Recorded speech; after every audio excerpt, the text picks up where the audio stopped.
Muito obrigado aos organizadores pelo convite para participar nesta interessante sessão no Fórum Jurídico de Lisboa. Eu também fiquei muito impressionado, como o professor Green, da dimensão que tem agora o Fórum de Lisboa. É verdadeiramente impressionante, um dos fóruns mais importantes do mundo pelo estudo do mundo digital, da sociedade digital. Não temos muito tempo, então os palestrantes vão falar só 10 minutos. Eu vou intervenir depois quando falte só um minuto para enviar para terminar.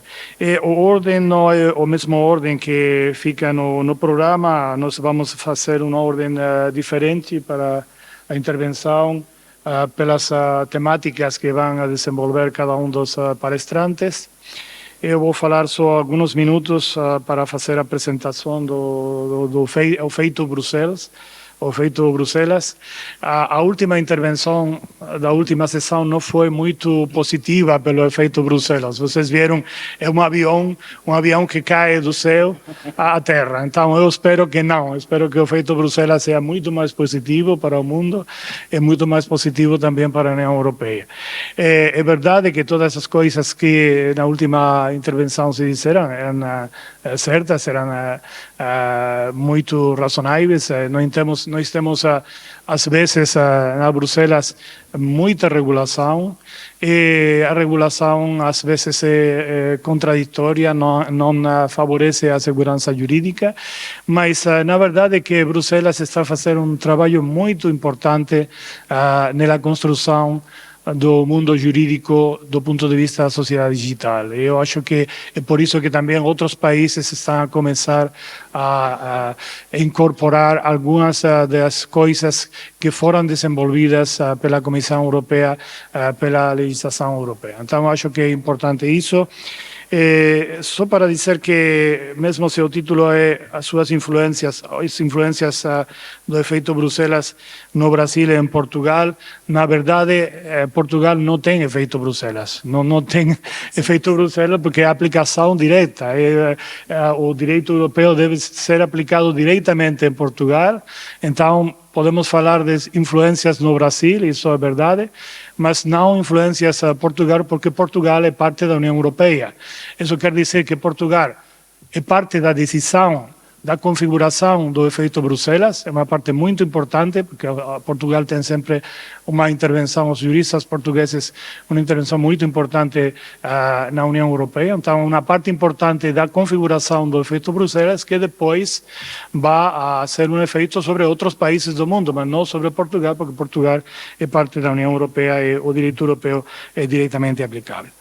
Depois, vocês têm que considerar que o efeito Bruxelas, como a própria formuladora do nome do conceito, Bradford, dizia, tem muita relação com as necessidades de regulação do mercado europeu. Isso no Brasil não é necessário, porque vocês não precisam de um mercado unitário. Precisam de uma regulação, mas podem fazer uma regulação mais abrangente, no sentido que uma regulação mais com as competências sobre os direitos fundamentais, diretamente sobre a democracia, sobre outros aspectos. E Bruxelas tem que fazer uma regulação mais orientada do ponto de vista das competências da União Europeia, e são competências que têm muita relação com a construção do mercado europeu. Isso dá alguma vantagem ao Brasil, para que podamos falar no futuro do efeito Brasil também, porque, na verdade, como podemos comprovar, nós temos uma regulação muito desenvolvida no Brasil, os projetos que tem agora para regular a sociedade digital, e temos, sobretudo, também uma intervenção muito importante do Supremo Tribunal Federal para fazer o controle dos riscos, dos perigos que tem, sobretudo, nos termos dos fake news, das social network, os problemas que tem para a democracia, para os direitos fundamentais. Então, acho que, do ponto de vista do mundo jurídico brasileiro, está fazendo uma grande contribuição também para desenvolver no futuro isso que podemos chamar, acaso, o efeito Brasil. Além disso, tenho que dizer também que nós temos que compreender sempre que, na verdade, as nossas possibilidades são limitadas, porque Brasil ou Europa não tem companhias tecnológicas desenvolvidas. As 10 primeiras companhias tecnológicas do mundo ou são americanas, estadunidenses ou são chinesas. Nós não temos companhias tecnológicas, isso quer dizer que nós não temos uma intervenção direta sobre as causas dos problemas. As causas são as grandes companhias tecnológicas, são agentes globais, e esses agentes globais vão a desenvolver sua atividade em nossos países, nos países europeus, no Brasil, e nós podemos trabalhar sobre os efeitos, sobre as consequências jurídicas, mas não sobre as causas. E isso também tem relação com a configuração da sociedade digital. Se vocês pensam que o 94% dos dados, que são a parte mais importante da construção da economia de dados da sociedade digital, são controlados na nuvem pelas companhias americanas dos Estados do Ocidente, e só o 4% é controlado, é armazenado pelas companhias europeias. Isso quer dizer que nós temos um grande problema para o desenvolvimento da sociedade digital. Então, temos que trabalhar também não só a regulação, mas temos que trabalhar também no sentido da promoção da pesquisa, do ponto de vista tecnológico, desenvolvimento de companhias no Brasil e na Europa. E uma última coisa que tem relação também com o desenvolvimento da sociedade digital. Quando foi feito o programa, não tínhamos os grandes problemas que agora temos com o desenvolvimento da inteligência artificial generativa. A inteligência artificial generativa é o grande problema do nosso tempo. E não é um problema como o problema das fake news, da desinformação do ponto de vista político. Isso é muito importante para a democracia, muito grave, nós temos que procurar que isso não seja o futuro assim, mas o problema da inteligência artificial generativa nas aplicações que foram desenvolvidas até agora, como o ChatGPT, é que vai a produzir muita desinformação em elementos estruturais do sistema econômico, do sistema tecnológico e do sistema jurídico. Vou fazer só um exemplo do New York Times do 22 de junho, a última semana, onde falava de um advogado que foi objeto de uma sanção de 5.000 euros. Por quê? Porque ele utilizou a inteligência artificial generativa para fazer uma demanda. Ele fez uma demanda com ChatGPT, a demanda foi construída com ChatGPT, e o problema é que todas as referências dos case law que ele citava na demanda eram falseadas, não existiam. Então, o que o tribunal vai fazer é dizer, você pode imaginar no futuro a segurança jurídica se vocês utilizam o ChatGPT para fazer demandas, essas demandas não são controladas pelos tribunais e nós temos uma grande quantidade no futuro de case law que não existe, que não é verdade, que são as fake news do ponto de vista jurídico do ordenamento jurídico. Então temos um grande problema que é o problema da segurança jurídica. Temos que fazer uma utilização responsável do ChatGPT e temos que procurar que a utilização seja um elemento auxiliar, mas não fazer o nosso trabalho, porque o nosso trabalho temos que fazer nós. A regulação da inteligência artificial é a última fronteira, a fronteira da União Europeia, as últimas possibilidades também de fazer o efeito Bruxelas. Esperamos que para o 2025 seja aplicável a regulação da inteligência artificial, mas é também um problema muito grande e todos os países estão agora, mesmo China, os Estados Unidos, que não fez muito trabalho até agora para regular, estão a procurar regulações da inteligência artificial generativa, que é o problema mais importante que temos agora do ponto de vista da sociedade digital. Bom, eu terminei também. Falta só um minuto, que será um minuto que vou utilizar para fechar a sessão. E agora vamos a começar pela ordem estabelecida. A primeira intervenção, a palavra para Mariana Valente. Boa tarde a todos. Gostaria de cumprimentar o moderador, professor Francisco Calerron, meus colegas painelistas, agradecer ao IDP e à FGV pelo convite. Eu cumprimento também as autoridades presentes, agradeço pela manhã de debates tão interessantes. Eu sou Mariana Valente, eu sou professora na Universidade de St. Gallen, na Suíça, onde eu leciono regulação de economia digital, e sou também diretora do Internet Lab desde 2014, onde eu trabalho com pesquisa para políticas públicas de direitos fundamentais e tecnologias digitais, e eu quero, nessa breve intervenção, tratar de 3 pontos. Primeiro, um ponto mais conceitual sobre o efeito Bruxelas, também complementando a fala do professor Caleron, e eu sei, já preparando também para a Estela, que vai falar, a Estela Aranha vai falar sobre questões conceituais do efeito Bruxelas também. O segundo, mais diretamente, sobre o Digital Services Act, o DSA, e qual a relação com esse conceito do efeito Bruxelas, particularmente na América Latina. E, em terceiro lugar, algumas aproximações e distanciamentos entre essa legislação e o que estamos discutindo nesse momento em termos de regulação de plataformas digitais no Brasil. Então, começando com essa questão mais conceitual, o que é o tal efeito Bruxelas? E me parece importante fazermos algumas distinções para conseguir avançar nesse debate comparativo entre legislações de regulação de internet pelo mundo. Como já mencionado pelo professor, o efeito Bruxelas foi um termo cunhado em 2012 pela professora Anna Bradford, de Colômbia, e ela vinha dialogando com outros termos já conhecidos, como, por exemplo, o efeito Califórnia, que é observado em relação aos Estados Unidos. E, para Bradford, o efeito Bruxelas é um poder regulatório unilateral da União Europeia, uma espécie de exportação dos estándares por meio de forças de mercado. E um exemplo muito utilizado no nosso campo para se referir ao efeito Bruxelas é o da GDPR. Na medida que uma regulação foi imposta pela União Europeia, as plataformas digitais começaram a adotar o padrão da GDPR nos seus produtos globalmente, e isso significou uma espécie de exportação desses estándares por meio, então, dessas plataformas. Para ela, isso acontece porque 5 elementos estão presentes. Primeiro, um mercado interno grande, o mercado interno europeu. Segundo, uma arquitetura institucional que converteu esse tamanho de mercado em uma influência regulatória tangível. Terceiro, uma agenda regulatória ambiciosa e rigorosa, e ela está fazendo referência às diferenças com a agenda regulatória norte-americana, que eu sei que a Estela Aranha também vai mencionar, que segue uma tendência mais liberal. E aí tem mais 2 pontos, né? Ela fala que isso acontece porque a gente está falando de alvos inelásticos, ou seja, o produto, e aqui a gente está pensando em serviços digitais, né? Ele está ligado a um regime regulatório. É a localização do consumidor que importa, não a do produtor. Então, a gente não está falando de um tipo de regulação em que a empresa pode simplesmente mudar de jurisdição porque uma jurisdição é mais favorável. E o último ponto é o que ela chama de não divisibilidade.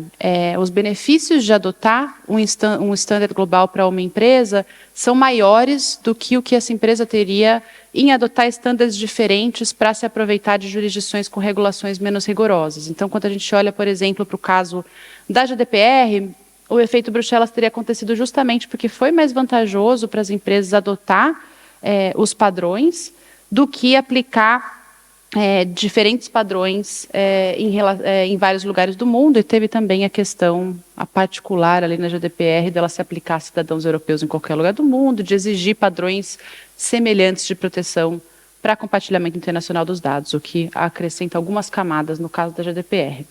E aí, enfim, aconteceu efetivamente que em 2018, por exemplo, o Facebook e a Microsoft anunciaram que implementariam a conformidade com a GDPR para os seus produtos globalmente.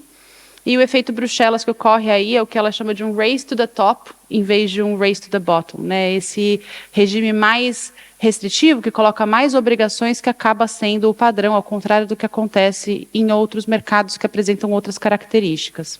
E por que eu acho importante trazer essa reflexão?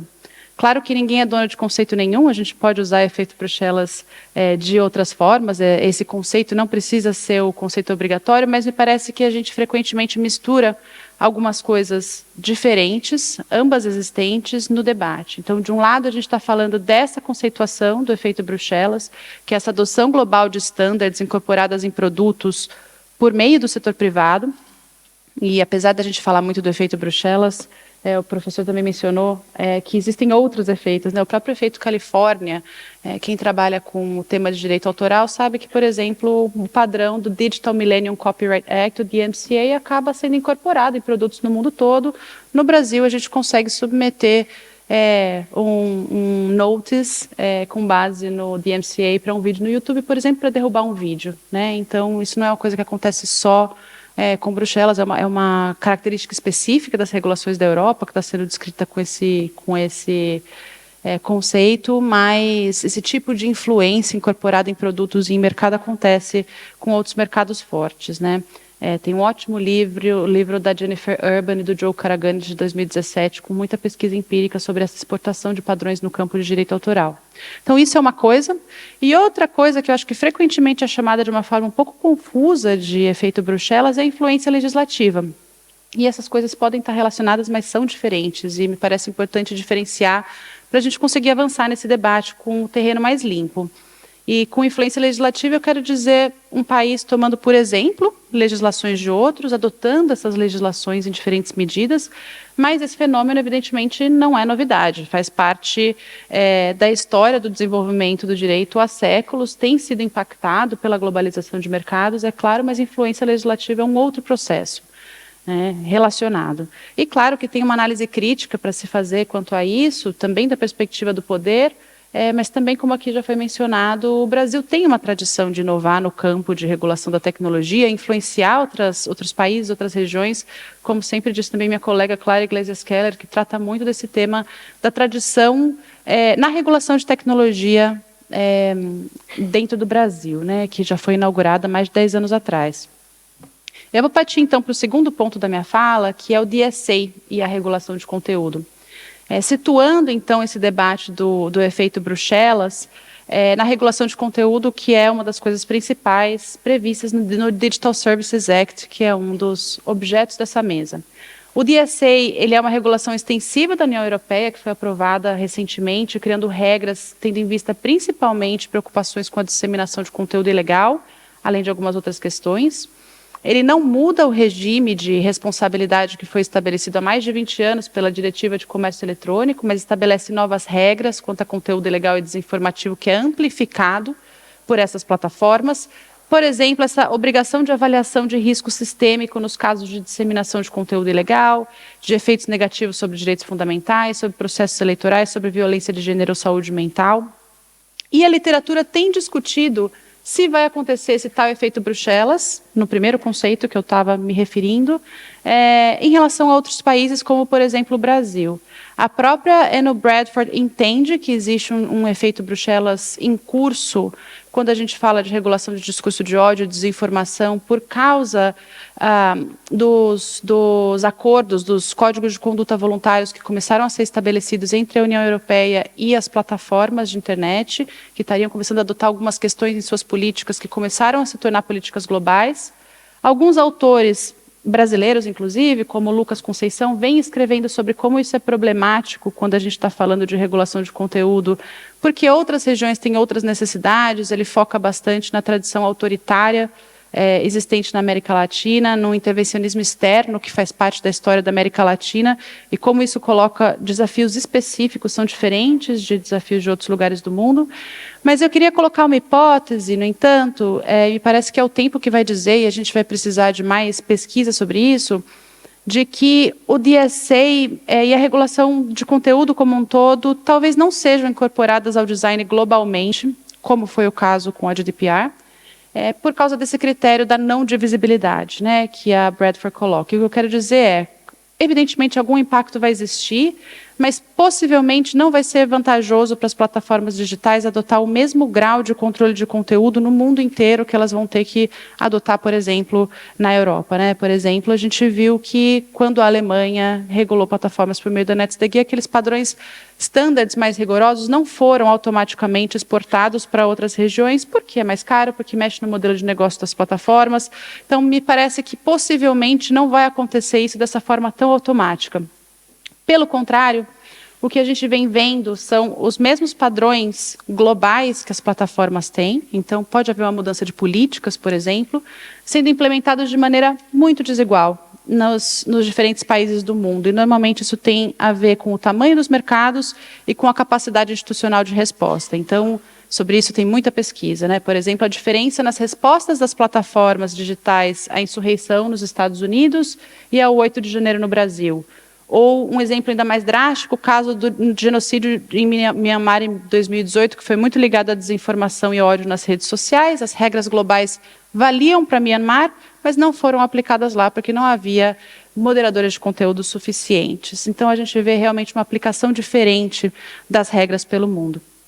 Eu vou finalizar com o meu terceiro ponto, que é o de influência legislativa, diferenciando um pouco, então, esse debate para a gente falar do que vem acontecendo no DSA e o debate em torno, principalmente, do 2630, que é o projeto de lei que começou com uma preocupação principalmente com desinformação e foi crescendo, adotando outras preocupações de regulação de plataformas.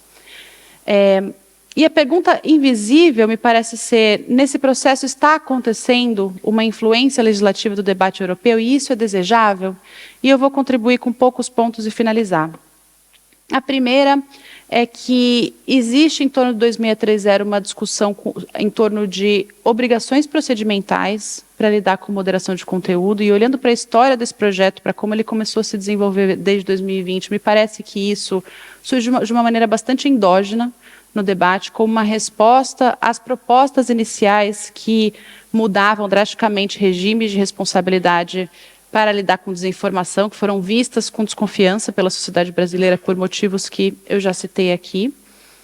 Também um caminho para a regulação de comportamentos, mais que regulação de conteúdos, me parece ser algo bastante endógeno. Outra coisa bastante endógena no debate parece ser que ele inclui e precisa incluir o debate de regulação de aplicativos de mensagem, isso não está presente no DSA, e esse é um dos pontos em que o escopo do debate regulatório do Brasil é bastante distinto do europeu.